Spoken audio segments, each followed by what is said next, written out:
I'm nervous. It's hard to be vulnerable. Is this it? Is this just gonna be my entire life living with this new thing? You know, had nightmares every night. I woke up with panic attacks in the middle of the night. I had to be held to go to sleep. I think that was the biggest thing. I had mental clarity. I think a past version of myself would have thrown up.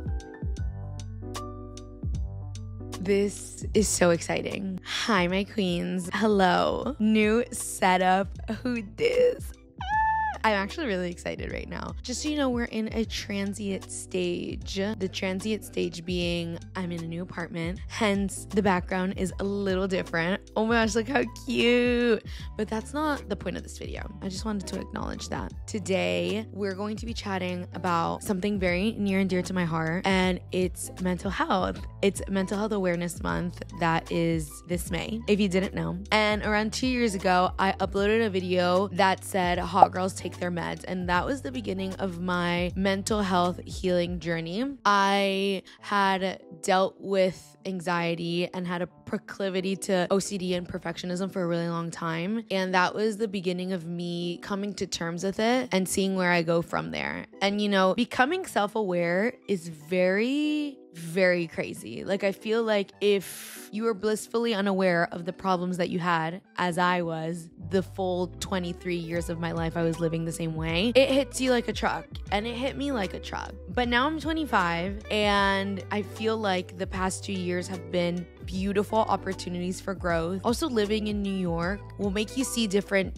sides of you, and I say it in a good way, not in a bad way. I mean, even the bad can be a good. We're going to talk about that in this video. I kind of wanted to share everything that I've learned in this time where I've become aware of the mental health struggles that I deal with. I've implemented different routines and, most importantly, perspective shifts that have really just helped me live a more joyful and fulfilled life, and one that has so much peace. And that's something that I never thought I would have when I was in the midst and the thick of my mental health crisis. I was just like, I would do anything to feel peace again. Having come out on the other side of it is super crazy to me. Like, even just making this video, like, what? I'm so grateful. And so if this video, I don't know, everyone says this, but if this video can help at least one person, then I've really truly just done my job. I felt so alone during my big crisis, I guess. We say crisis in Espanol, so I don't know. Maybe that's not the best word, but like in my big crisis. And so, you know, if someone stumbles upon this and it makes them feel better, then so be it. This is basically everything that I've learned in the past 2 years that helped me go from chronic anxiety and fight or flight to finally feeling at home and at peace in my mind and my body again. I just want to say that I'm also making this video as a reminder for myself, because I'm not gonna lie, with the apartment move and everything, things were a little bit messy. Things were up in the air. And again, like I mentioned, I like things a certain way for sure. And with seeing your physical space look a mess, it's hard to not let that get into your mental clutter. I mean, I always say, like, when my space is clean, like, I feel clean internally. But these past couple of weeks have been a big testament to how that inner peace truly comes from within and not from exterior. And so that's why a lot of the things that I'm going to talk about in this video are a big refresh for me, especially with this new incoming era of my life. So you and I are learning together. I definitely don't have it all figured out. Trust, I definitely don't have it all figured out, and I shouldn't have it all figured out. I actually really hope that in another 2 years from now, you know, my perspectives change and I shift. Like, that's the true testament of growth. It's hard for me to sit here and tiptoe around the elephant in the room. The elephant in the room being my faith and how much that has helped me in my mental health journey. So if that's something that you absolutely don't want to listen to, feel free to skip ahead to my next point, which I'll leave the timestamp down below. It's all about science and neuroplasticity. But I do think that my faith was the building block and the foundation for me getting better. And a big part of my healing journey is how faith and science just work together in the brain to, like, literally rewire your brain chemistry. And so with that being said, I'm just gonna give you a quick little, in a nutshell, testimony into how I came about into my spirituality, into my faith, and how that relates and ties into my mental health journey, because that's really what we're here for. But again, it's hard for me not to talk about one without the other. And I can definitely do a more in-depth video about this, because trust me, I can speak about this for hours. It is a huge part of my life. I don't really share it on social media, and I feel like I should. Basically, how I got to this crazy point in my, mental health crisis, I feel like I've said that a million times, I need to give you guys a synopsis or a Spark Notes version of kind of where my breaking point was and how all this ties together, just so you guys have some sort of background. So when I moved to New York, I was finally on my own for the first time ever. I am an only child. I went to university in Florida, so I was still around my parents, a couple hours away, but still around my parents. So being in New York was the first time I was out of my bubble, and I could do whatever I wanted to. Like, sure, I could do whatever I wanted to at university, but I don't know, being in a different state definitely hits different. And New York is crazy. Like, you could really just do anything you want to do, really. At this point, I didn't consider myself atheist, but there was like no God in my life. There was no sense of spirituality. It was just, I was just living my life. Having no sense of hope in an afterlife or no sense of purpose really kind of destroyed me, because I was putting that purpose into other things. And being that it was that my job was in social media, it's so easy. It is so easy. I still do it to a certain extent to this day. It's so easy to put your purpose and your worth in the hands of other people, in the hands of the people who are literally funding your livelihood with likes, with comments, and all these things. Going into that rabbit hole brought me into negative thinking patterns that were further exacerbated as time started going on living here. It's the comparison thing. It's, why do I look like this? Why am I curvy? Why do I have this hair? Why do I look like this? I'm Latina, and like my counterparts on social media, the algorithms tend to favor them, and I'm doing the same thing. I feel like I put in more work. I feel blah, blah, blah, blah, blah, blah, blah, blah. Everything was work. I think my worth was intrinsically tied to my work. And I want to say that there was this crazy thing that happened that led to my demise, but really it was just not putting boundaries on my thought life and entertaining these negative thoughts led me to the place of no return. And so year 2 almost of living in New York, I was in a terrible mental state. And when that mental state started affecting the people in my life that I loved, that's when I knew I had to get help. I had this crazy panic attack episode one January, and it was before a photo shoot that I had with a big brand, one of the biggest photo shoots I've ever had. And that day was super stressful for me, and something just clicked, shifted in a wrong way. So that's why I'm saying, like, it wasn't anything out of the ordinary, but I came onto that set and I saw so many beautiful people around me. Later that night, I was filming a collab with friends who are still my friends to this day that I was just comparing myself to so much, and just being surrounded by all these people, I was just driving myself into a hole of feeling lesser than. And for some reason, that day was just the tip of the iceberg, the cherry on top. A crazy panic attack episode came out of it, and it was one that I couldn't get out of. And it was my first time feeling a strong panic attack. Like I could not function. I was debilitated. I literally disassociated during that entire photo shoot and was just focused on surviving and getting through it. It was so hard for me to eat. It was so hard for me to breathe, to hold a conversation. It was just so hard because my whole body felt like it was shutting down. And there was other signs leading up to this huge panic attack that I should have been paying attention to, but I was blissfully ignorant to. Like, my hair started falling out because of stress. I lost my appetite multiple times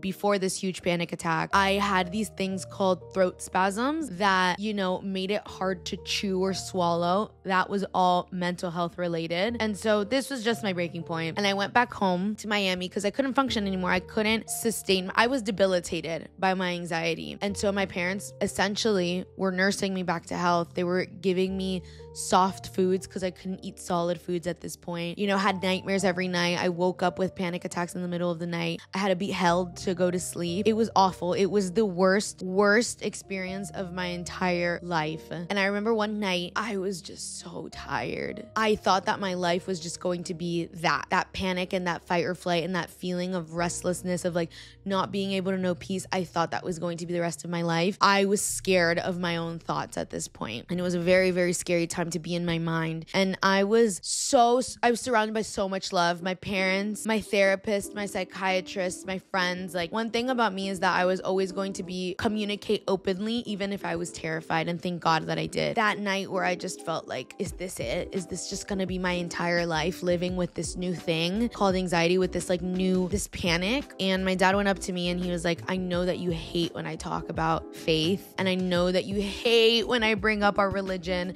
and no, you hate it. You hate it. Like, every time I bring it up, it's like immediate rolling of the eyes. But can I just pray the rosary for you? Can I Can I pray with you? Can I sit with you? You don't even have to say anything. Just sit there. And so something in me was like, okay, whatever. Let's just do it. I'm so desperate at this point. I'm so desperate. While he was praying, I awkwardly joined in because I went to Catholic school. So I did know these prayers. And guys, I'm not even kidding. For a fleeting second, I would even argue like 3 seconds. My whole body, my whole entire body was at peace. My heart stopped. Like it was still beating, but it rested. Like my body rested. And I was like, holy moly.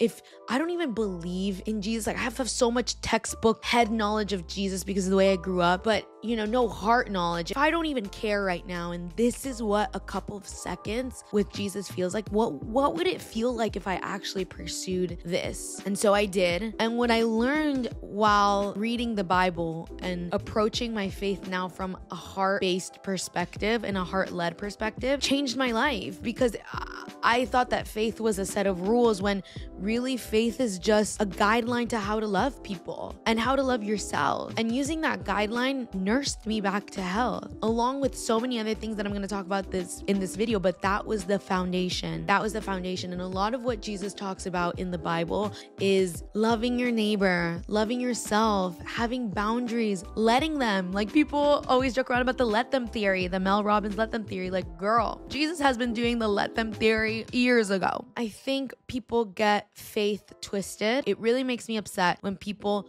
twist what the faith is supposed to be to further their own agendas, when really at the end of the day, it's all about pure, true, unrequited, unconditional love from our Creator and how He calls us to love everyone, no matter what, no matter who they are. So that was a little bit of a tangent, I will admit. But that faith-based foundation changed everything to me, because I started to realize that there is a God that loves me because I'm imperfect. And I don't need to prove my worth to be loved by Him. And if I don't need to prove my worth to be loved by the most perfect person in the universe, which is Jesus, then why can't I love myself? Or why am I searching for approval in people who don't even matter? Why am I searching for approval in user 57832?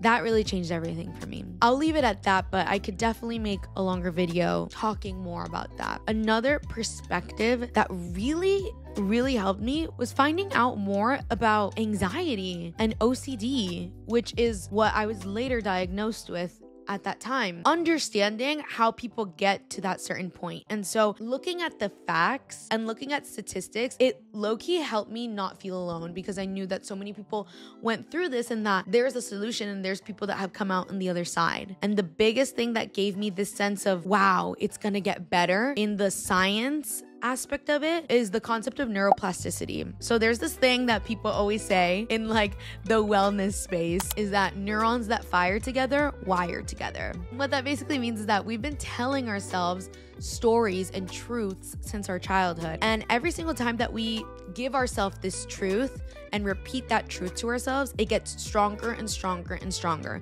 So imagine me at 23 telling myself constantly that I wasn't good enough, that I'm imperfect, that my worth is intrinsically tied to my work ethic and all these other external things. And then suddenly I have to rewire my entire brain with truths that have been embedded in myself for 23 years. Like, do you know how long that's gonna take? Knowing that, feeding myself these lies of I'm shy, I'm ugly, I'm too much for 23 years. Okay, mama, now we have to get to work. We're self-aware about the fact that we've been living a certain way our whole life now. How are we gonna change it? And so breaking these neurons that are so strong takes time and it takes repetition. Coming to terms with the fact that my healing wasn't going to be from one day to another, it helped me practice patience on myself, because I knew that the healing process wasn't gonna be linear. And when I had those low moments, I was like, okay, it's okay. I'm on year 2 right now of trying to live a whole different life than I have from the past 23 years. Like, that's insane. The best way to rewire your brain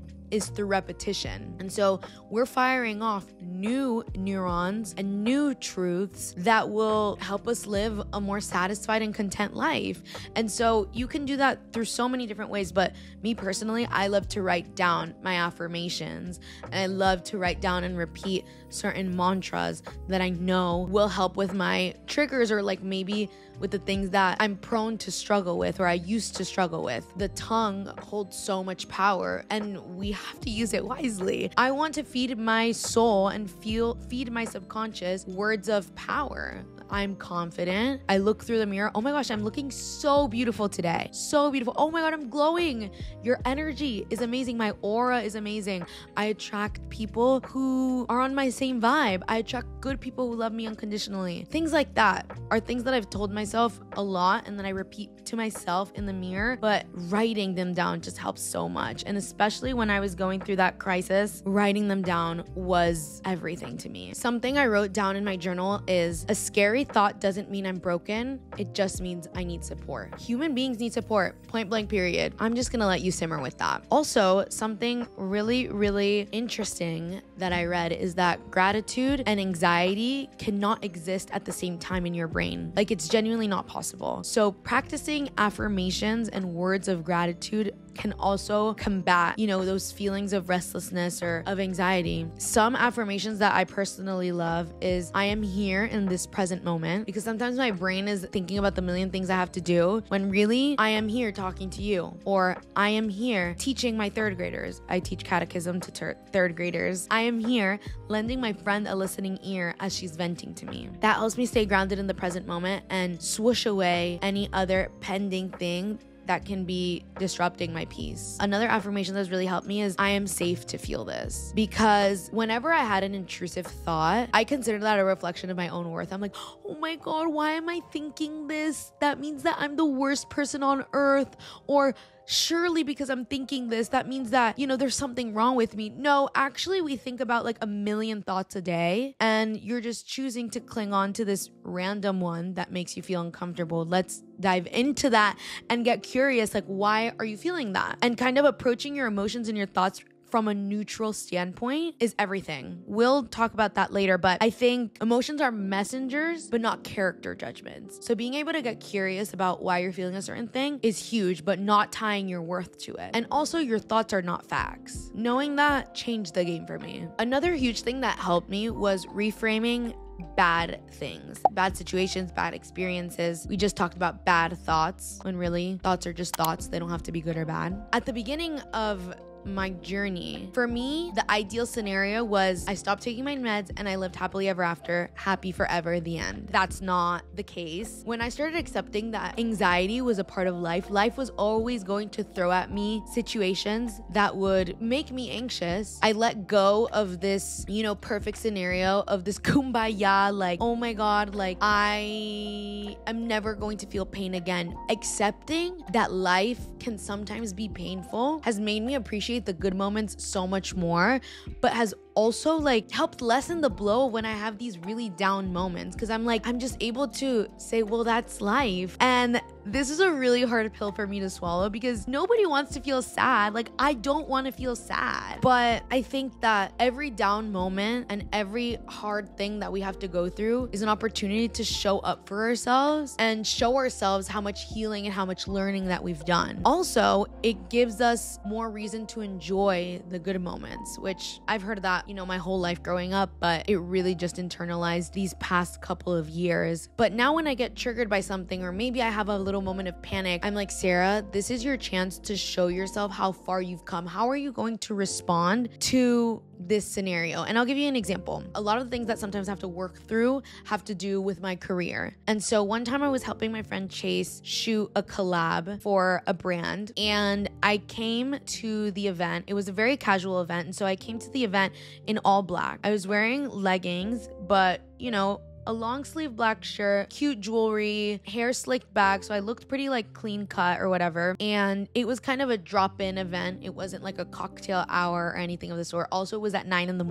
and I was going straight to my strength training right after. And so obviously Chase is looking gorgeous and done up because she's about to shoot a whole collaboration. And as we arrive at the scene, the contact for the brand was like, oh my God, hello, Chase, nice to meet you, blah, blah, blah. And then she looks me up and down and continues the conversation with Chase. And I was like, You're joking. I mean, I can write a whole thesis about how crazy that encounter was, because it's happened multiple times too, how if you don't look a certain way, people are just gonna disregard you completely. And that's like in so many different scenarios in life. But I just thought it was crazy because I had also worked with this brand before. So I was like, girl. Anyway, I think a past version of myself would have thrown up. I'm not even gonna lie. I would have tied that interaction and that external validation to my worth. And I'd be like, oh, well, I'm worth absolutely nothing because this rando thinks I'm a rando and thinks that I'm just like not worth saying hi to or not, whatever it may be. But I was like, in that moment, well, that's her loss, because I'm an amazing person. I'm so great to talk to. I love to meet new people and I love to connect with different brands and chat about different things. And I love to hype up my friend who's also here. And I love to do all these different things. And she missed out on that. When all this was happening in a split second in my mind, and once I like sat down and really like looked at the picture, I'm like, oh my God, I slayed. Not me reverting to these positive thinking, coping statements on command. Like it didn't feel so resistant anymore. Because at the beginning, things are always going to feel resistant when you're rewiring your brain after who knows how many years. And again, I've said this a million times, taking every single bad thing that happens and framing it as an opportunity for your own growth. Oh my gosh. It's like a little game. I didn't get to thinking it was a little game and it was cutesy and fun and haha until later, because in the beginning I was in the trenches. But I'm telling you, it really is what's gonna help you grow. And last but not least, a more recent addition to my mental health toolbox is the following perspective. It really is just about the simple stuff. There's this funny TikTok that's like, I hate to admit it, but the girlies who talk about sunlight and water and food and movement being medicine for your soul were absolutely right. And here I am saying they were absolutely correct. Oh my gosh, they were. Coincidentally, like not for any like aesthetic purposes or anything like that, this past Lent, which is something in the Catholic faith where you give up something or add something on for 40 days. This past Lent, I gave up sugar. I've been having like a lot of headaches leading up to when Lent started, so like around like February, March, and I was like, let me see what would happen if I cut sugar. Okay, why did my mental health go up drastically? Why did my energy levels go up drastically? Guys, I think I had a sugar addiction because the first couple of days without it, it felt like I was weaning off a drug. Like I would get cold sweats and even bigger headaches. And you know, that could have been for other things, like who knows? I can't just correlate X to Y, but in my head, I'm correlating X to Y. You know what I mean? So during that time without sugar, I felt my body detox and my mind clear. I think that was the biggest thing. I had mental clarity. I, for one, am very anti like black or white, this or that, because that's one of the things that rigidness is one of the things that like causes some of my anxiety. So I'm very anti that for the most part. But I think that incorporating a balance and now knowing what my body does and doesn't need because of those 40 days in that experience has helped me just kind of navigate how I'm going to manage my nutrition moving forward. The mind-body-gut connection is so real, clearly. So yeah, sunlight, good food, water, in my case, the occasional sauna, the 10K steps or the hot girl walk movement, just any movement, dancing, laughing, singing, all these things, like going back to the basics. Wow. It really is just as simple as that. It's crazy how like in my journey, I'm like hitting year 2 mark and I'm just now figuring this out. Like, girl, if you needed someone new to tell you, let me be the one to do so. That is really all I have for you guys today. I hope that something spoke out to you. Again, like take what resonates and leave what doesn't. But that's pretty much my mental health update right now. I'm just really proud of myself, especially with the apartment move, to kind of embrace the chaos and embrace the journey, embrace kind of like the process of getting to a beautiful apartment, the process of building my life, the process of healing. So I'm very happy. And talking about this gives me a sense of peace as well, and like fulfillment, and just a sense of gratitude for everything that I've gone through, because even the bad stuff, again, bad stuff, there's nothing good or bad, even the bad stuff has ultimately made me the person that I am today, and I'm so proud of her. So hopefully that resonates or speaks to any of you guys. I don't really do videos like this because it makes me nervous, but if you guys want more videos like this, I will do them. I'm nervous. It's hard to be vulnerable, but that's why I wore this sweater. It says vulnerability is a superpower. Channeling that today. Wherever you guys are at in your healing mental health journey, just know that I'm 100% rooting for you. You have someone in your corner, and you have someone who has made it out the other side and still struggles, of course. That's just life. But the way I approach things now, it's from a place of just absolute love for myself and for others. So I couldn't be happier. I love you guys. Oh, actually, why don't we do some affirmations together before we go? Because I'm telling you to do your homework, but I'm going to do the first lesson of homework with you guys. I'm going into my I Am affirmations app. Let's do the practicing gratitude. We'll do 10. The first is I am happy, healthy, and grateful. Now you're gonna repeat it or write it down. I'm grateful to be alive right now. I'm thankful for the privileges that make my life easier even when it isn't perfect. I enjoy the present moment with a grateful heart. I'm thankful for the now. Gratitude helps me overcome any negative thought or emotion. There are people who make me feel loved, supported, and I'm so thankful for them. I embrace sleep. It's the best medicine. I remind myself of my resilience in the face of challenges. I cheer for myself loudly and proudly. I honor my journey and the progress I make every day. I allow my words to reflect my unwavering belief in my worth. That's a pretty good note to end off on. I love you guys so much. Te quiero mucho. And I will see you in the next video. Bye.